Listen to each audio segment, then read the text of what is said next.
+2 history की online कक्षा में आपका स्वागत है।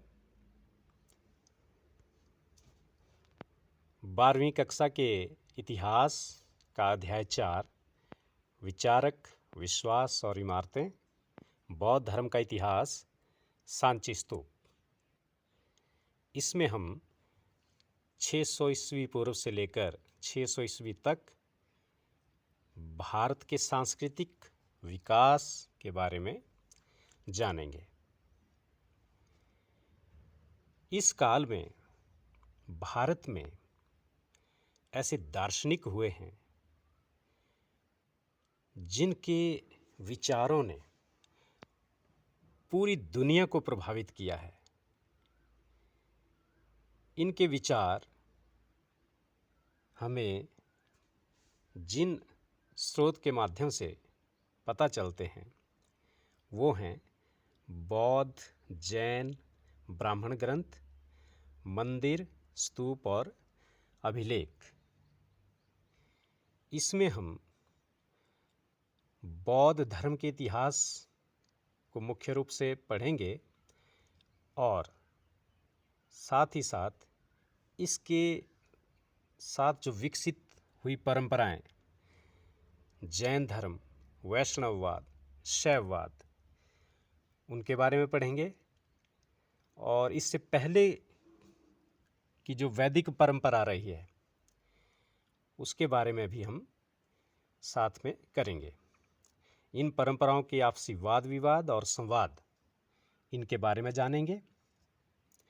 और इन परंपराओं के बारे में जैसे मैंने कहा कि जो स्रोत हैं वो मौखिक और लिखित रूप में संग्रहित हैं, लेकिन साथ ही साथ इन विचारों को स्थापत्य कला और मूर्ति कला के रूप में एक अभिव्यक्ति दी गई है। स्मारक बने हैं, स्तूप बने हैं, मंदिर बने हैं, मूर्तियां बनी हैं। इनके माध्यम से जो अभिव्यक्ति इन विचारों को मिली है, इन विभिन्न परंपराओं के विचारों को, उनका हम अध्ययन करेंगे। ऐसा ही एक महत्वपूर्ण स्मारक है सांची स्तूप। तो आइए हम जानते हैं सांची स्तूप के बारे में। Welcome to Buddhist monuments at Sanchi, a world heritage. ये सांची स्तूप वर्ल्ड हेरिटेज है, विश्व धरोहर है। इसको यूनेस्को ने 1989 में विश्व धरोहर घोषित किया था। तो ये एक शानदार स्तूप। तो आइए जानते हैं इसके बारे में कि ये स्तूप कहाँ है, क्यों बनाया गया था, किसने बनाया था, इसकी संरचना कैसी है, और ये इतने हजार साल बाद भी ये कैसे बच पाया है, संरक्षित कैसे रह पाया है। तो इसको जानते हैं। सांची स्तूप। सांची स्तूप ये मध्य प्रदेश की राजधानी भोपाल से 46 किलोमीटर दूर है। स्तूप क्यों बनाए जाते थे? स्तूप जो थे पूरे भारतवर्ष में जगह जगह जो स्तूप बने हैं उनमें महात्मा बुद्ध के अवशेषों को रखा गया है। महात्मा बुद्ध के अवशेष जैसे हड्डियां, नाखून, बाल या उनके द्वारा प्रयोग की गई सामग्री, उनको टीलों में रखा गया है और वहाँ स्तूप बनवाए गए हैं। तो ऐसा ही एक स्तूप सांची में है, मध्य प्रदेश की राजधानी भोपाल से कुछ दूरी पर।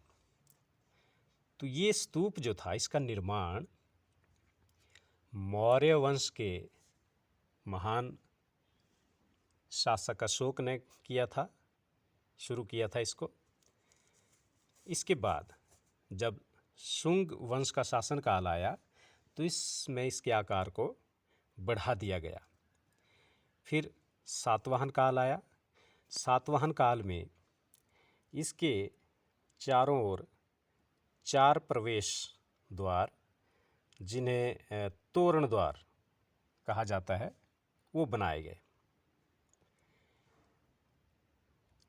19वीं शताब्दी में इस स्तूप पर यूरोपियों की नज़र पड़ी और उन्होंने इस पर गहरी रुचि दिखाई।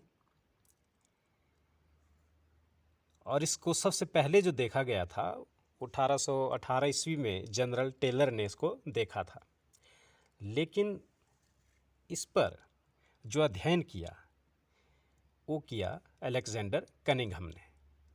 1850-51 के ईस्वी के आसपास उन्होंने यहाँ के अवशेषों का निरीक्षण किया, यहाँ के अभिलेखों का अध्ययन किया और अपनी खोज जो की उसके निष्कर्षों को अपनी एक किताब में लिखा, जिस किताब का नाम था व्हिल्साटॉप्स। इसके बाद एक और महान विद्वान जॉन मार्शल ने भी यहाँ अपना अनुसंधान किया और इस अनुसंधान पर उन्होंने एक किताब लिखी अपनी, द मॉन्यूमेंट ऑफ सांची। अब हम बात करते हैं इसकी संरचना की। संरचना की बात करते हैं तो स्तूपों में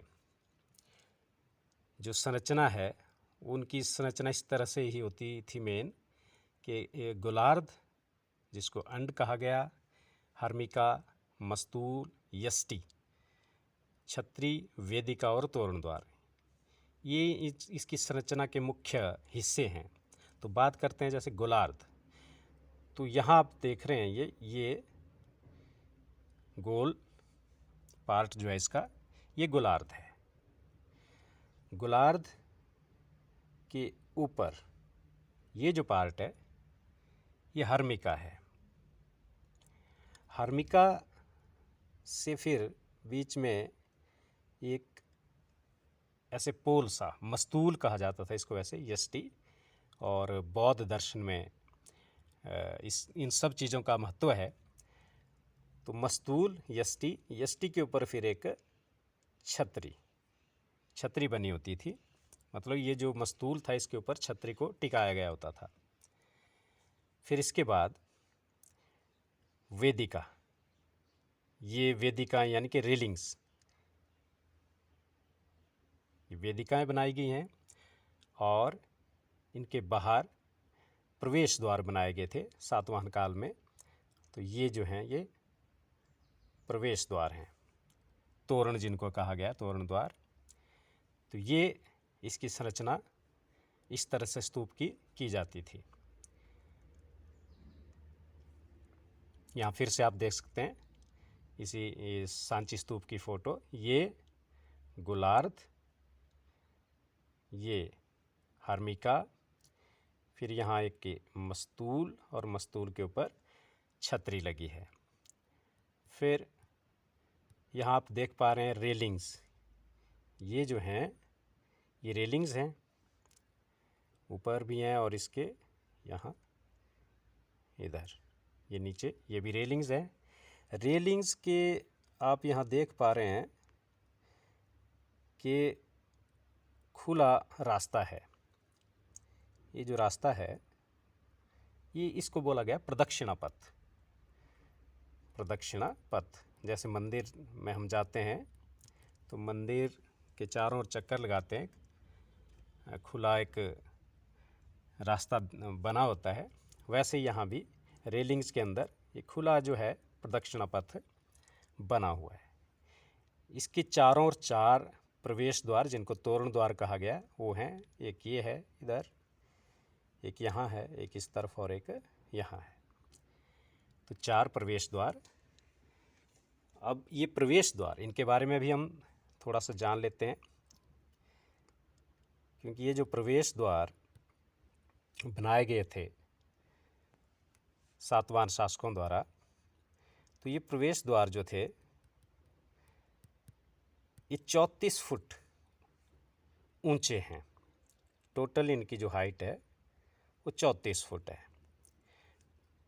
और यहाँ से ये जो आप देख पा रहे हैं पिलर, यहाँ तक ये जो है ये 14 फुट के ही हैं। इसका मतलब इसके ऊपर का जो हिस्सा है ये 20 फुट का है। और इनके बीच की जो दूरी है यहाँ से लेकर यहाँ तक ये 9 फुट की है। अब इन तोरण द्वारों में महात्मा बुद्ध के जीवन से संबंधित जो भी घटनाएं हैं उनको, उनके दृश्यों को बहुत ही खूबसूरती के साथ उकेरा गया है। मतलब ये जो तोरण द्वार हैं ये शिल्पकारी के बहुत ही ज़बरदस्त नमूने हैं, क्योंकि इनसे ही प्रभावित हो गए थे फ्रांसीसी और जो यूरोपियन थे। इनकी जो शिल्पकारी है उससे बहुत ज़्यादा प्रभावित थे। तो इसमें महात्मा बुद्ध के जीवन से संबंधित जो घटनाएं, उन जो दृश्य हैं उनको दर्शाया गया। इसमें जैसे धर्मचक्र, बोधि वृक्ष और दूसरे कुछ जानवरों के, कुछ योगिनियों के, और कुछ हम कह सकते हैं साल भंजिका का भी एक नाम आता है, साल भंजिकाओं के, फिर हाथी, दूसरे जानवर, उनके जो हैं वो चित्र जो हैं वो उकेरे गए हैं, वो दृश्य दर्शाए गए हैं, जिनका संबंध जातक कथाओं में जिनका उल्लेख मिलता है और महात्मा बुद्ध के जीवन से उन घटनाओं का कोई ना कोई संबंध रहा है। इसके बाद हम बात करते हैं कि ये स्तूप जो था ये लगभग हम कह सकते हैं 2000 साल बाद तक भी कैसे संरक्षित रह पाया है। तो इसके संरक्षण में जो महत्वपूर्ण भूमिका निभाई थी वो निभाई थी 19वीं 20वीं शताब्दी में भोपाल की नवाब 2 बेगमें हुई हैं, शाहजहां बेगम और सुल्तान जहां बेगम। तो मैंने जैसे बताया कि यूरोपीय इन तोरण द्वारों की या इस स्तूप की जो संरचना थी उसको देखकर काफ़ी प्रभावित थे, और फ्रांसीसी तो चाहते थे कि इसके एक पूर्वी तोरण द्वार को फ्रांस में ले जाएं और अपने संग्रहालय में रखें, वहाँ इसको प्रदर्शित करें।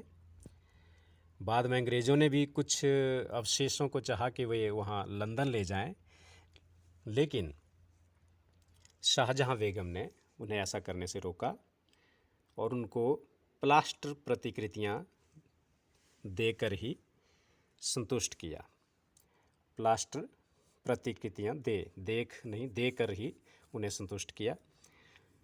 इस कारण जो ओरिजिनल तोरण द्वार थे, मूल कृति जो थी वो अपने स्थान पर ही बनी रही।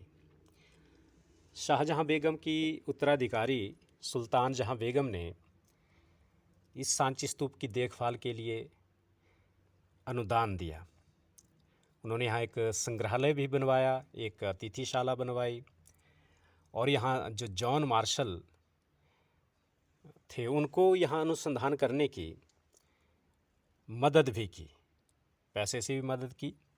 और उन्होंने, जॉन मार्शल ने जब अपना अनुसंधान पूरा किया और किताब लिखी द मॉन्यूमेंट ऑफ सांची, तो उसको जॉन मार्शल ने सुल्तान जहां बेगम को समर्पित किया, अपने इस शोध को।